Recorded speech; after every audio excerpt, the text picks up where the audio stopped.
I'm Matt Kuperholz. I started playing with data maybe 25 years ago. I was formerly trained as an actuary and also as a computer scientist, and I love being old enough to say back when I started, visualisation was very much a graphic artist and arty kind of right brain type of activity that was very removed from what we did as actuaries and computer scientists, which was all about numbers and statistics and basically green screen mainframe stuff. And it's been fantastic to watch those things converge over the last 25 years and in fact tune into something very, very ancient, which is how our brains actually like to take in information, how visualization actually works. So I could get up here and for 20 minutes show you some very beautiful graphs, and it would be an entirely forgettable presentation. So instead, I want to try something a little bit different and, in fact, start to ask why. Simon Sinek had a series of lectures called Start With Why, which talks about the emotional connection we make to the actual reason for something working. And the way he did that was by looking at the human brain. And I specialise in artificial intelligence, so computers pretending to think like humans. So I have a keen interest in neuropsychology and neurobiology, and I will wind that into my discussion as well when we start to dig into why visualisation works and why some visualisations are better than others. We're going to talk about dimensionality and the concept of how much information we're trying to convey visually, and we're going to talk about all kinds of fascinating creatures and famous dead Japanese swordsmen before eventually getting to the point which is how we can use all of this to effectively visualise and market to our customers. So as a visualisation presentation, the only time you're going to see words except for this slide are on the second to last slide. So the next time you see words, you're going to know we're almost done, and I'm going to be talking really fast because we've got a lot to cover. So this is amazing, this biological organic camera we have in the front of our faces. When you have a look inside it and how it actually works, that there's a lens that can focus and it can point in any direction and it sees different colours and it can work in different light levels. It's the most amazing thing, and you say, how and why did we evolve to have such a complex biological camera in our heads? So if we go back millions of years ago, just by chance, some skin cells developed light sensitivity through random mutation. They were connected to nerves, and it turned out this is a good survival strategy because if you know where the light is, as some sort of previously blind worm, you can wiggle away from it or towards it, as the case may be. Millions of years go past, and again, some creatures evolved by chance a cupped version of the same light-sensitive cells, and it turns out that's a good strategy as well because you can actually then tell directionally where the light's coming from. So through survival of the fittest and continued random mutation, this evolutionary strategy ended up being so cupped that it formed a very simple pinhole camera. And then further millions more years, we had a very primitive eye in that it was sealed, and then millions more years, and you eventually evolve all the way from light-sensitive skin cells to a complex biological camera eye. Why would nature bother with this? Why is it a successful strategy? Because it's a great way to take in information. So we use our complex camera eyes in our ancient bodies originally to spot nutritious berries hidden in trees from a great distance, or to spot predators coming after us. So this is one way that you can evolve to be very reliant on your visual systems. It turns out it's not us. This is a completely separate evolutionary path that started in the ocean with the limpet, with a light-sensitive cell, and then moved on to the abalone. We've got the nautilus, which is from the cephalopod family. It had a simple pinhole camera eye. And in fact, the squid and the octopus have this highly evolved camera-like eye. Now, why am I telling you about this? Well, it's an interesting example of something which we call convergent evolution. The last common ancestor of cephalopods, octopus, squid, nautilus, and humans, which are mammals, was a blind worm. So how fascinating is it that from a blind worm that had no ability to see, we independently evolve almost exactly the same visual system? It's a clue to how important vision is. Ours actually came from our neural fold, our brain outwards, which is why we have a blind spot. The octopus evolved from the skin inwards, which is why it doesn't. But aside from that difference, you've effectively got the same device independently evolving over hundreds of millions of years, which is pretty massive. In fact, we're not the only ones in terms of vertebrae and invertebrate or mollusks. Also, flies have complex eyes. So on this planet, in this life, it's very relevant to see stuff and take in information for your survival and for our survival as marketers and companies. Zoom forward a couple hundred million years, and 500 years ago, a very famous Japanese swordsman, unbeaten in his time, lay dying in a cave and wrote a manifesto, which is a fantastic strategy book called The Book of Five Rings. And in The Book of Five Rings, Miyamoto Musashi said, "Sight is weak, but perception is strong." And what he actually meant by that was that we are much more than just the camera device. We are a whole neural system based around taking in information, of which the eye is just the front part of it. And our eyes go back through our optic nerves, crossing over in the middle of our brain, tapping into memory and ancient limbic systems to the visual cortex at the rear. And this is how we perceive things as opposed to just see them. So much so that about 75% of the information we take in is through sight, which is why visualization is so relevant and for conveying information. So to be creating effective visualizations, we've got to be aligned with what is essentially a very ancient system geared around survival. As soon as we could see things, we started recording the things we saw to communicate them to other people. And then comes writing and the printing press and conveying written information. But those sort of higher order ways of conveying information are actually interacting with a completely different part of your brain.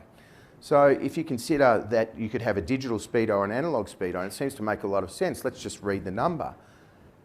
But it doesn't work as well. It's very precise, but it's not very accurate. Think of the extra information, the extra dimensionality you get by looking at a speedo gauge. You immediately see how you're accelerating. At a glance, you see roughly how fast you're going, as opposed to reading a number and saying, what does that mean? You can see how fast you're braking there. It's a better way to visualize speed and rate of change of speed through an analog device rather than a digital one, which starts to clue us in to the essential nature of our visual systems. If we take a real-world phenomenon like a magnifying glass, we could describe it mathematically, but that's going to require higher brain function to make sense of, or we can draw a diagram that we get instantly. Similarly, the fractal branching of a tree can be described mathematically, but it's more obvious to us what's going on through a diagram. Likewise, a plane moving through the sky. The maths, the infographic. Petrol prices at a Bowser. A table of numbers, which I'm kind of into, but the graph makes a lot more sense to a lot of people. And in general, table of numbers, whilst they appeal to statisticians and data miners, because we can perform all kinds of analytics on them and we can comb down them and think about everything, is nowhere near as intuitive as rearranging that same information in a way that belies the underlying structure, or even more obvious, graphically. So how much more are we getting out of this data looking at it this way versus this way? And this is only a couple of dimensions. Against the element, we have the atomic weight and a long-term trend. So a good visualization can impart lots of different bits of information, which I'm going to call dimensions, effectively.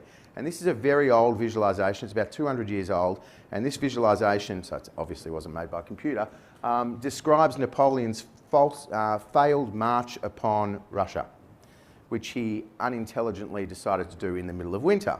So it's showing X and Y position, it's two dimensions. It's showing heading towards Russia, or back in colour, there's another dimension, and the width of the line is the size of the army. So you see as he headed out with a formidable force, we've also got the temperature against time. It was getting cold, people were dropping like flies. He gets to Russia, they fight a fairly misguided battle, and then he comes back, and look how few people are left compared to how many he actually left Russia with. So a very effective visualization, and what we want to tune into is that there's at least 5 or 6 different dimensions being effectively communicated here without us having to explain it. Now, towards the end of the talk, I'm going to communicate 14-dimensional space to you guys graphically. In fact, 1,000-dimensional space, which is tricky. How do we do it? Anyway, we'll save that for later. Keep you on your toes. Sticking on the macabre, bit more up to date. This is an infographic showing death through conflict. Immediately we see World War II claimed the most lives from the size of the poppy, we see that Israel versus Palestine has been running the longest from the height of the poppy. You can tune into the colours of the poppy, which are the region of the world where the conflict happened. But that's a nice infographic communicating maybe 3 or 4 dimensions. A different kind of dimensionality relates to connectedness or a hierarchy. So here is also on the macabre, death. Death through non-communicable diseases, the largest of which is cardiovascular. Within that we can tune into how many strokes kill. So the size of the bubble is the number of deaths, and their interconnectedness is shown by these relationships. So 3 or 4 dimensions being effectively communicated here. With computers, not paper, you have the ability to animate, which I didn't want to do in this presentation because I thought it would be cheating. So this is just a still, but you can watch these graphs change over time. And let's think about the different information which is communicating here. The bubbles are countries. The colours of the bubble are continents. The African countries are down here in the bottom left. The size of the bubble is the population, and the 2 axes are income versus life expectancy. So you see how immediately we see that the more money you make, the longer you live? And immediately we see that the African countries are poorer and have lower life expectancies. And if we were to watch it animate over time, you could see countries' fortunes changing as they grew and their populations exploded and the life expectancy and the income increased. So very effectively communicating maybe 5 or 6 different dimensions here, and the 7th dimension being time. You've got to pick which dimensions you want to communicate. If we thought of someone riding a bike is actually moving through maybe 12-dimensional space. It's got its latitude, longitude and altitude. It's got its yaw, pitch and roll. It's got whether or not you're squeezing the brakes. It's got whether or not the light's on. It's got whether or not you're ringing the bell. It's got how full your drink bottle is and the position of the pedals. Now, a lot of those are kind of irrelevant. So fair enough, it's in 12-dimensional space. But if you're sitting on the bike, you want to at a glance know how fast you're going, how fast have I been going, am I going up a hill? There's certain dimensions that are more relevant to communicate through the high dimensional space in which a bike exists. And I'm going to put it to you that the customers that we try and market to are actually points in several thousand dimensional space. When you consider everything you know about those customers, from how they've purchased your products to what method they use for payment to what store they turned up into, their response to online marketing, enrich it with external socio-demographics, you've got education, ethnicity, family life cycle, link it into their Facebook, you've got what they said, when they said, how they said it, the language they use, the bands they're into, automatically look through pictures and pick out their kids through skin tone analysis. So there's a very high dimensional space that relates to our customers, and effective marketing is based on consuming all of that information and finding the relevant bits in it. How do we do that? That's where we're going to end up in another 10 or so minutes. Then you start to see visualizations that are trying to pack too much in. This is, again, deaths on a road, different types of accident, different reasons for the accident, and it's not easy for us to read, right? And then you get some that may look okay, but they're showing interconnectedness, and this is trying to communicate maybe 15, 16 dimensional space, and it's doing a terrible job of it. So what do we do? This is our challenge to create effective visualizations, is communicate more dimensions, more different information, and preferably their interrelationships without confusing the viewer and without having to explain to them exactly how to read it.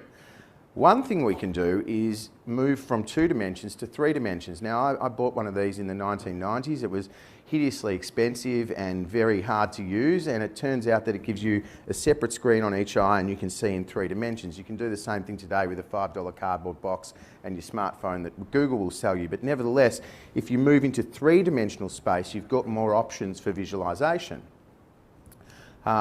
Oculus Rift have taken a big punt on this with Facebook by saying, you know, virtual reality and immersive technology could be very relevant. A lot of these things start with gaming and then move into other fields of endeavour. Computers can see out as well. So if with a $50 piece of commodity hardware, the Xbox Kinect, your computer can see in 3-dimensional space, and in this case can start to monitor expressions and decide the emotion of the person it's watching. So visualization is not just limited biologically, but also exists electronically. And if you combine these 2 things and have, for a bit more than $50, a system that looks out as well as produces visualizations to me, you can do some stuff like, okay, glass, take a picture. Okay, glass, audience net promoter score. Have apparently about 75% promoters, 15% neutral, and must be 10% detractors in the audience. So I could change the direction of my talk based on the interactive visualizations and the feedback combining human and machine technologies. Now, it can get creepy. I can see who you are without asking you your name. Or you could be like Magic Leap, which is going to change the face of visualization in the near future more than anything else. Google have just thrown $500,000 into this. Apparently there are 2 cups of coffee on the table. One's a hologram projected onto your eyeballs, one's a real cup of coffee, and people are reaching for the wrong one. It's that good. So what it's actually doing is blacking out small parts of your vision, using computer vision to see exactly where you're focusing through infrared lasers and cameras, and then projecting through very rapidly spinning optic fibres a different projection into each eye, which is perfectly aligning with the bit that's blacked out together with head and gyroscopic tracking, so that you see an interactive hallucination right in front of you. So think about what that means in terms of our ability to interact with virtual space. At the moment, it's reputedly an enormous kind of thing, but it will eventually shrink down to be the size of eyeglasses, and I think that's a very, very exciting future indeed. Back to neuropsychology. How does our brain interpret and recognise things anyway? Well, there's one bit that's really easy to understand. Our interaction with our environment is courtesy of a part of our brain called the homunculus, and it's actually a diagram that can be drawn across a cortex, a sensosomotory cortex, which looks like a little man, except he's got really big hands and really big lips, because that's where we've got so many nerve endings. But effectively, when you touch something, it's that part of the brain firing. But more subtly, when it comes to pattern recognition, we've been rewiring our neurons and our memory and training to learn via similarity. I know that's a chair because I know what chairedness is. I haven't seen that chair before, but I've seen enough chairs for the neurons from that visual cortex to be firing in association with the parts of my brain that remember what a chair is. How's that relevant? Well, if we think about our customers, and we want to learn about the type of customer who has responded positively to a certain marketing campaign, or has the right price elasticity or time elasticity or the right languaging, we want to recognise them as similar to other customers that have those characteristics. So we want to build an artificial neural network that's very much like the visual cortex, which is based on similarity to things we already know about. So instead of wiring up this artificial neural network to the billions of nerve fibres from our visual cortex, we're going to wire it up to thousands of inputs from our conglomerated customer databases. Now, the most I've built is 17,000 different dimensions, about 10 million customers being represented in this neural network based on proximity and similarity, and I used that to run the most successful marketing campaign a 200-year-old North American bank had ever run. How does it work? Why should it be so successful? Well, because if you tell it everything you know about a customer, and how do you get to 17,000 dimensions? Well, you consider every time they use their credit card, you consider every check they've written, you consider every ATM they've used, every mortgage payment, every failed and succeeded marketing campaign, every call to every call centre, every click to the website, every use of the app. You link into their social accounts, you start doing free text mining, you enrich it with external socio-demographics, then you do geodemographic studies of where they're moving through time and space, and before you know it, you're pretty much topping out at several thousand metrics about your customers, and that's where the secret sauce is. So one of the ways we like to make sense and visualise very high dimensional spaces is in concept of sameness and groupedness. So instead of talking about, this is actually a practical example of over 1,000 metrics for over 1 million customers of a bank. But if I tell you you've got 3 types of customer, it suddenly makes sense. You've got the blue ones, the red ones, and the yellow ones. The yellow ones are rich, you want more of them. Or we can get subtler, more granular, and say actually that breaks down into 22 different types of customer, considering everything we know about them. And then you can move to more traditional bar graphs, but what I want to show you, because I promised you before, is that we're going to visualise high dimensional space together. So out of this 1,000 dimensional space of my 22 different customer segments based on 1 million customers and over 1,000 metrics, let's look at the slice that relates to age. Where are the old ones? The old ones are in red, the younger ones are in blue. So the old ones are up here in the top right. Okay. Where are the ones who have been with me the longest? Well, not surprisingly, there's a partial correlation between tenure the older ones in the yellows and the green, and age. But there are some really long-standing customers here who aren't that old. We might have to look closer at that. Let's look at where the men are. So men are in red, women are in blue, green is a bunch of customers where gender is less relevant. The longest standing older customers are females. There's a little group of self-similar males down here who are younger and haven't been with us as long. But let's get into the interesting stuff. Where are the affluent families? Well, just using a geodemographic segmentation isn't going to work because there's actually two distinctly different populations of affluent families. Who's worth a lot of money? Net worth band, high net worth band up here in the top left. Not necessarily the oldest, not necessarily been with us the longest, but that's where the money's at. How far do they live from the city? Well, they're pretty close. Different campaign for these guys out here. How many different branches have they walked into? Well, there's a whole bunch of people here who haven't walked into one branch, and it's a bank. So let's get to those guys digitally. We probably already are. How many different ATMs have they used? And again, you could extend this to be geospatial and say what areas do they cover. Total transactions, total number of accounts with us, do they have a mortgage, total balance. This is interesting. Our highest, most valuable customers are not the wealthiest ones. So what does this all mean? Well, when you consider some external data tells you how much they're spending a year on their mortgage, you can basically say, you know what? And this is the slide with writing, which means we must be near the end. We don't have their mortgage. These are the ones who have their mortgages elsewhere. We can understand their behaviours and their preferences and zoom into them. We can drill down further and identify a precise cohort who have a high net worth, who are middle-aged, they live in a city, similar customers already got a mortgage, these guys have a preference for digital and they hold above average mortgage values. These are the ones we're going to want to go after, iterate it through some test and learn. And what we've basically done is built a computer that's copied the way that the brain works to appeal to our visual cortex to allow us to identify high-dimensional spaces. I'm not sure if octopuses are doing the same thing, but I know it's worked for me, it's worked for our clients, it's an effective method of visualisation, and hopefully it's been an interesting and meandering journey for you all.